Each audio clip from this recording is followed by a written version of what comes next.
Okay, so as you are working on your peer review, as you are yourself decompressing and thinking about what you're going to revise in your essay, here are some strategies that you can think about, questions you can ask yourself as you begin to put these strategies or these revision concepts into play. So, since revision is so content-based, I highly suggest that you begin with the body paragraphs because this is where your content resides, right? Your content doesn't live in the introduction and it doesn't live in the conclusion. It lives in that middle section. That's where most of your information is. So, let's start there. So, you personally, I'm gonna talk through each of these, and I want you to think about your essay and just hold it in your mind, um, and sort of ask yourself these questions as I talk through these concepts. So the first thing that you can do when you're looking to revise is think about expanding ideas or points.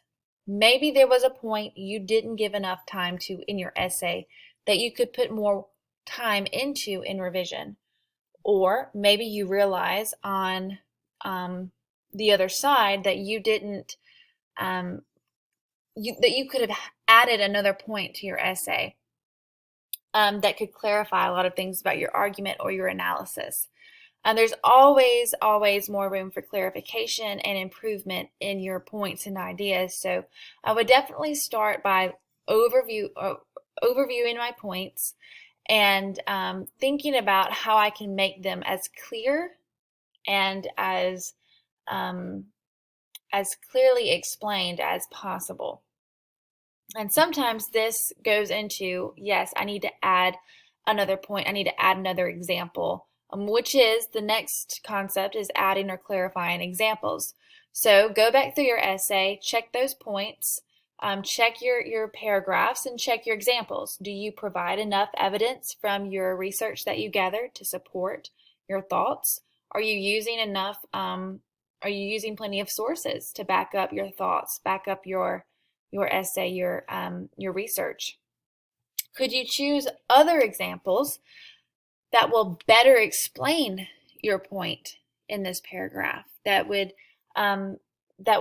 provide more evidence. I think that it's a mistake to say that you can never have too many examples because you definitely can. But I think having 2 or 3 per point is probably the goal for revision. So you don't want just one person backing you up. It creates a more of an effective ethos if you have 2 or 3, if that makes sense. So if I come at you with something and I say, yeah, well, I think it's this way. And I say, because, and I read this book where John Doe says that's true. And then someone else says, okay, well, this is what I've read, and this author and this author and this author says the same thing. I mean, it automatically, just by number, makes a more effective ethos. So you want to make sure you're using enough examples throughout your essay that you are creating that reputable ethos, that you are supporting your own thoughts and your essay with appropriate research and with the appropriate amount of research. So I know that when we were drafting, I said, maybe aim for 1 point and 1 source. That was when we were drafting. This is revision. We're re-seeing this. That's my son, guys. He's just cutting up. He's learning how to roll over. We're re-seeing the research, we're re-seeing the essay, and this is where we get to really pad it. We get to really, really mold and shape it into what we want it to be. So that's when we're adding. That's when we're going back through, and we're making sure that everything is working the way it needs to work. And a lot of times that means we add in and we take out. Okay, so next, when you finish looking at your body content, you can switch over to examining the introduction and the thesis statement.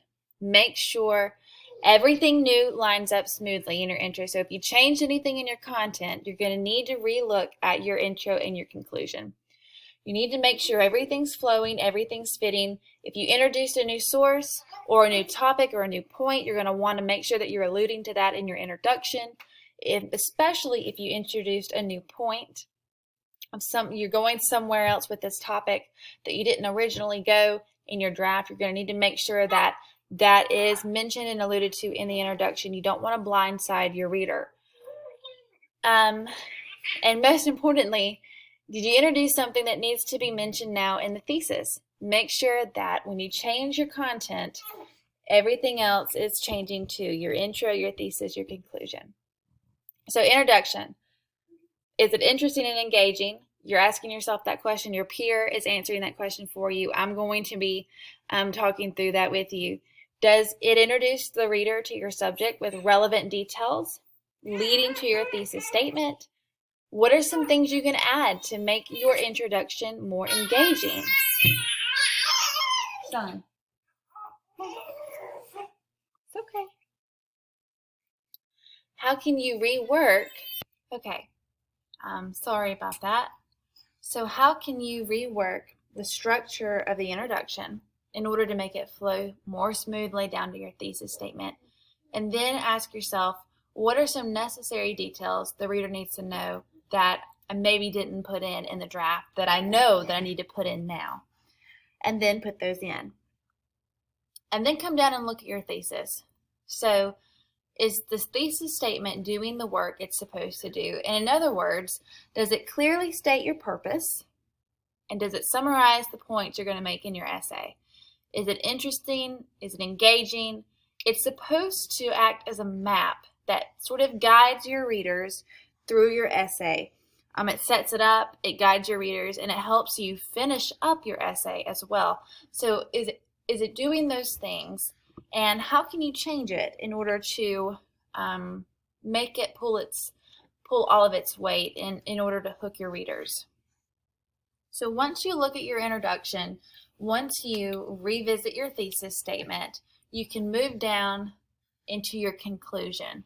So if you've changed the body in any way, if you've changed the introduction, you've changed the thesis, you need to make sure now that you've changed the conclusion.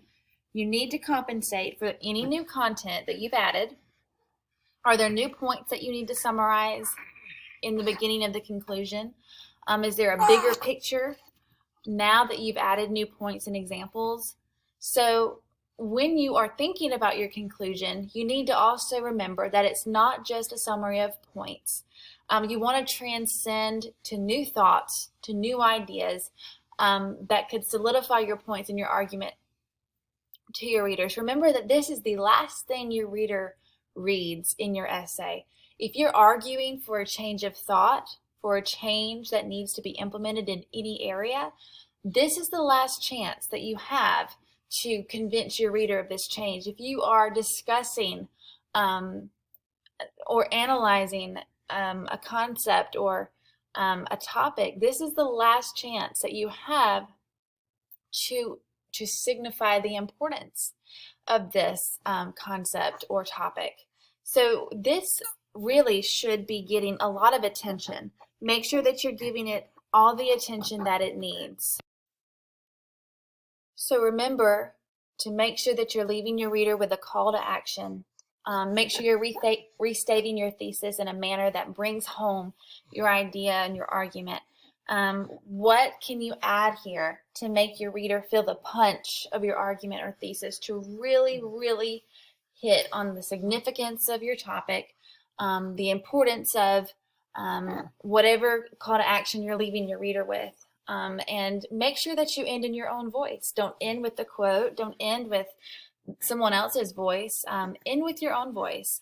Even bring in personal experience or personal plans or what you've seen with your own eyes, what you think needs to be done, and how it can affect other areas of society. We're all connected, and it's becoming more and more apparent as we go on in our universe. We're all connected, and that's something that you can bring in. Just how important your topic is to the rest of the world.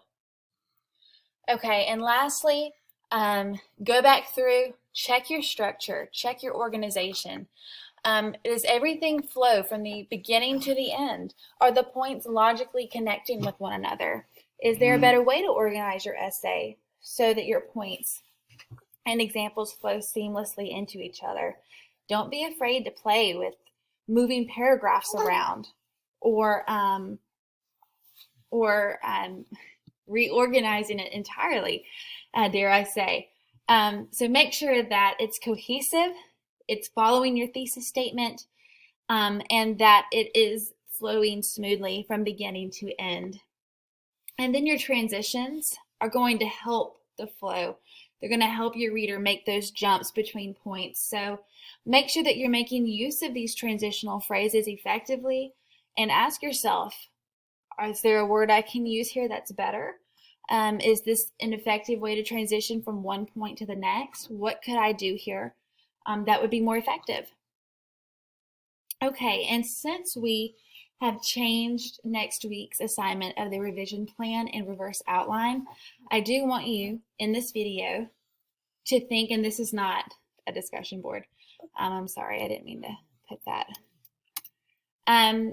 Give yourself some time to think about the strategies that we've just discussed and which ones might be useful to your paper. And then sit down, take about 5 minutes, list maybe 3 or 4 things that you want to do to help you get started with your revision. Things that you personally want to do from what we've gone over in the revision strategies. And write those down. Take the 5 minutes. I'm not going to sit here for 5 minutes, but in the video, but I want you to just take some time, however much time it takes, to really think about what you've got going on in your paper, what areas need the most work, and those strategies that you could do that you can help to revise. Okay, I hope this was helpful.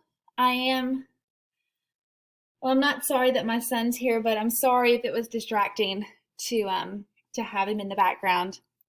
I want to thank you all for your patience this semester. Things have been pretty crazy on my end, but I know a lot of you have also had lots of crazy things happen too, and so it's reassuring to know that we're all in this together. We're going to get to the end together, and hopefully we're going to get to that end well. So if you have any questions, please let me know. I'm here to help you succeed, help you do as well as you can in this course, and just an email away. Okay? So thank you guys for your time, and I'll see you guys in the modules.